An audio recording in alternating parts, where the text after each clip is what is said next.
Hi and welcome to Scrapbook.com. My name's Alexandra and today I'm talking to you about this fabulous cutting bundle. It's a Scrapbook.com exclusive Sizzix Big Shot machine and die cutting bundle.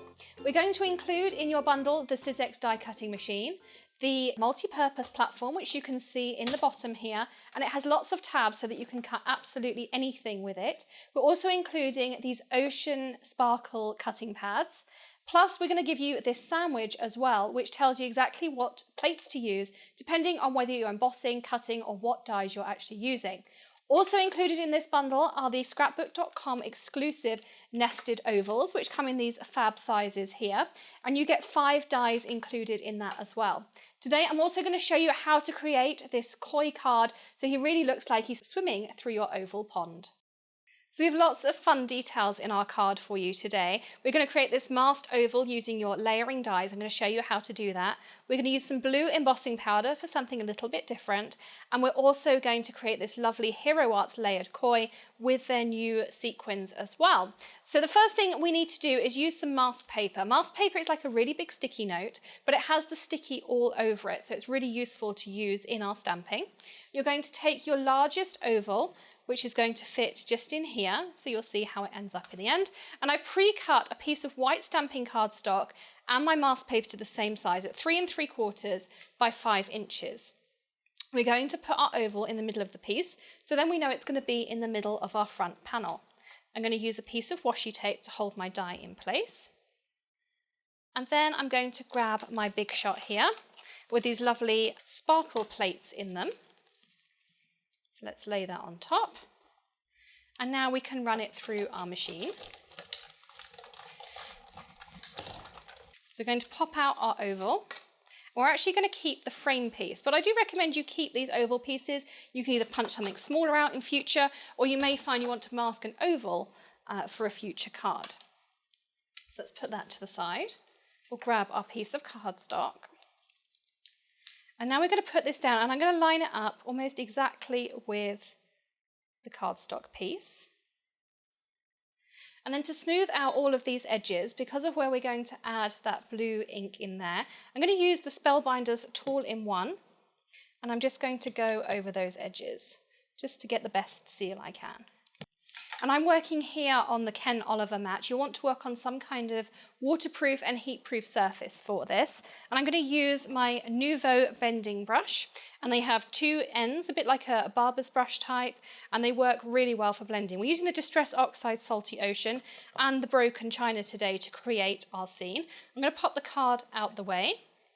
And the first thing we want to do is open up our inks. And we're going to work in a circular motion to pick up some inks. I like to just dab it off onto my mat and then start working in a circular motion, adding a little bit of each colour. And I do go from colour to colour. I don't particularly have these for one colour in my drawer. And you want to blend in that circular motion until you have covered in your entire panel. Once we've covered in our panel, we're going to start adding some water. But before I do that, I'm just going to give my surface a quick clean.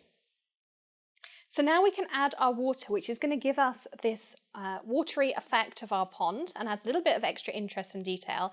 For that, I'm using the Nouveau Light Mist spray bottle. This is great because you can go for really heavy or you can go for really dark sprays. And I'm going to just start spraying some on. I'm also going to press the trigger really slowly so that I get small bursts. And that will give me some bigger droplets as well. So you can see there, I've got a nice variety of different sizes of droplets. And I'm going to start heating this with my Ranger Heat It tool. This is actually different to an embossing tool. It has a lower flow of air, which means it's great for when you're working with water because it's not going to push all of those watermarks around. You're going to get them exactly where they are right now, but it still gives you the same heat as well. You can already see how it's adding some extra dimension and how quickly those watermarks are drying up on there. I'm actually going to add a little bit more water, and this time I'm going to go some big droplets. So I'm going to spray this into my hand, and you can see there it starts to pool, and that means I can just flick some of those bigger droplets on there. I'm also going to grab a piece of kitchen towel, because once you spray water on Distress Inks or Distress Oxide, you can use kitchen towel to remove some of that excess water, which will also lift up some of the colour as well, which gives us even more tones in our card. And then I'm going to peel off that mask paper, and you can see how I've got that nice solid oval edge. And I'm going to run this through my Big Shot. So let's bring that back in here. I'm just going to put it straight on the plate, no dies, and that's going to really straighten it out for me. Just going to run it through once and then back again the other way. And you can see now I lift it out, there's far less crinkles in it. If you had an even more crinkly piece, I might leave it in there for 10 to 15 minutes, and that's really going to straighten it out for you. We're also going to add adhesive, which will hold it down too. So next up, we want to stamp out our koi. I have a piece of white cardstock. I have the Hero Arts Layering Koi stamp set, and I also have the ink cubes that come in the bundle. So you get 4 different shades. You also get these dies within the bundle too. On the back of the stamp set, you'll see that it shows you some different color options. Depending on what you want to get, you can either go with these, using some of these. I'm also going to add in some white ink. And then also you could use something completely different if you wanted a different multi-tonal fish, or maybe you wanted to add some gold embossing powder accents as well. So for this, we're going to use the Tonic Tim Holtz stamp platform, which I already did a video for on the Scrapbook.com site. So do check that out, because I show you some top tips, including why I use this Ranger craft mat in the bottom there. I'm lining my cardstock in with these guides, and I'm on the clear side. We're going to start off with our solid koi here, and I'm going to pick him up on the lid. I'm actually going to stamp him out in the Scrapbook.com white pigment ink.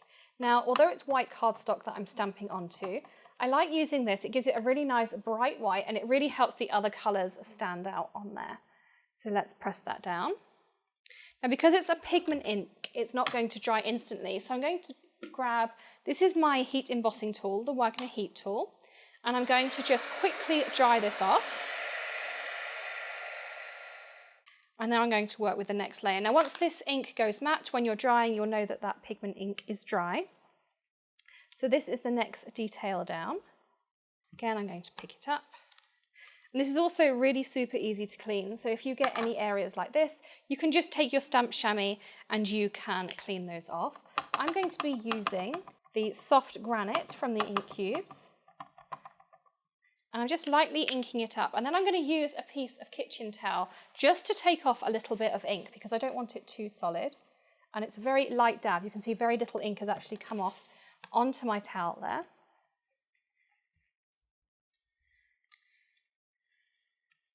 But you can see also how that white pigment is shining through really nicely. Now we're going to go to our base layer. And again, you want to line up those details. You'll find it's really easy to line up the mouth and also that point there in the tail. They're your guides for lining it up. Now, don't be alarmed by the name neon ink. It's nowhere near as bright as it sounds. It actually comes out as a really lovely orange colour. And again, I'm going to use that same trick with the kitchen towel just to remove a little bit of colour, because I don't want my koi too saturated. And you can see there how it really pops on that white, and you would lose some of that detail if you hadn't put that white pigment ink underneath. And let's move our platform out the way, and we can die cut him out. And I'm using the frame cuts that came in with the bundle, so we can lay this over the top. And you want to make sure you can see your whole image through that frame in the die. That's how you know you're going to get the perfect edge around your die cut. So these are really easy to layer up. And I'm also going to add a little bit of washi tape into the right places. So let's bring back in our Sizzix, and we can lay our koi on top. And again, I'm still using that number 2 tab on our multi-purpose platform that comes in with the bundle. And there you can see we've popped him out and he's got that perfect outline. So now we are ready to assemble our card. So this is my favourite part, because we're going to work with this new Ranger blue embossing powder, which I absolutely love. They've got some great new bright colours out, so do check those out. They're really fun to work with, but I do have a few tips for you. And we're going to be using the Hero Arts. I chose the sentiment out the Layering Goldfish set because I just love this Just Keep Swimming. It reminds me of Dory from Finding Nemo, which is one of our favourite movies at home. And I just thought that would be absolutely perfect. So I'm going to pop my piece down. I'm going to use the magnets to hold it in place. And then we're going to pop our sentiment wherever we would like it. And we can pick it then up on the lid. I have it on the clear side. And we're going to ink up with Versamark. Then we'll press down.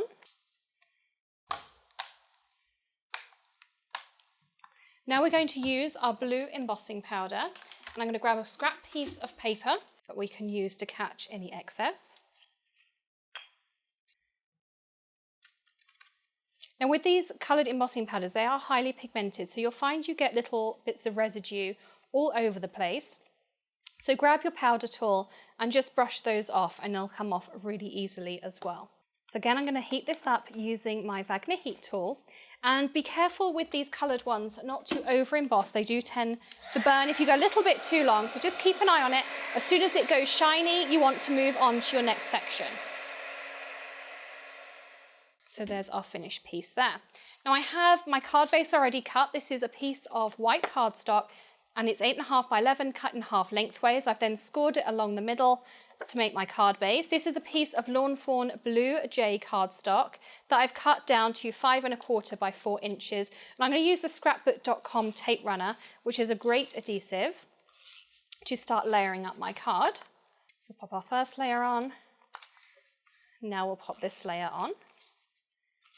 Now I did try this also with watercolour cardstock, but because of the rippled nature of the cardstock, you don't get that tight seal on the oval, and then you don't get that really nice strong piece there. But I'm also going to again grab my Spellbinders tool here and give it a really nice roll down. You can also run this through your Big Shot if it's still really wrinkled. That will work for you perfectly too. And I'm going to use some of these pop dots on my koi. And we're going to curl them around our pond.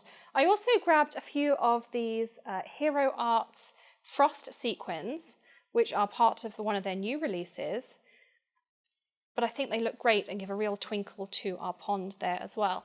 Now I'm a little bit OCD about adding my sequins, so I find hard to add them randomly. Sometimes I'll just take a handful, throw them down, and then that tends to give me that random effect rather than playing around with them too much. I'm going to use my Sizzix tweezers and my glue dots to stick them down. So with these tweezers, you can really easily just grab your sequin, touch it onto a glue dot, press it down with my finger there, and I'm going to give it a little helping hand, and then we can stick them back down. So here's our 2 finished koi swimming through the ponds, and you can see that every one is different, just depending how you lay the colours, how much ink comes off of a koi. So they're really, really versatile and really unique. Thank you so much for joining me here today at Scrapbook.com. Do check out our exclusive dies, as well as those Sizzix bundles. I'm Alexandra here with Scrapbook.com from Hedgehog Hollow. Bye! Thanks for watching. If you like this video and want to see more from Scrapbook.com, please like, share, subscribe, and leave a message. Happy crafting!